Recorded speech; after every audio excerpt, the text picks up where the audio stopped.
сожалению, когда начинается период шапок, мы его снимаем, потому что на улице он пищит под шапками, и мы уже слышим плохо. Чтобы понять, как слышит Арсений без аппарата, достаточно сильно закрыть уши руками.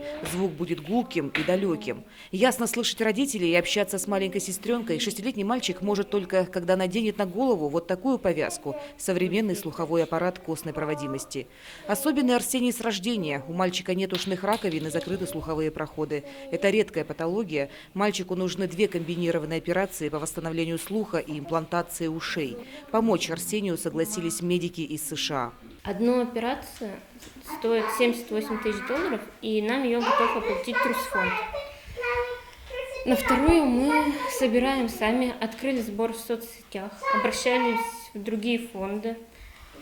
И на данный момент нам осталось собрать чуть меньше 2 миллионов рублей. Наша телерадиокомпания тоже принимает участие в судьбе ребенка. Творческое объединение «Эктоника» уже сегодня готовит новогодний благотворительный концерт с участием звезд удмуртской эстрады. Праздник посвятят маленькому Арсению. Собранные средства пойдут на оплату операции. Самое главное – это не только материальная поддержка. И понятное дело, что мы не соберем небольшую громадную сумму денег, но мы постараемся какую-то часть закрыть.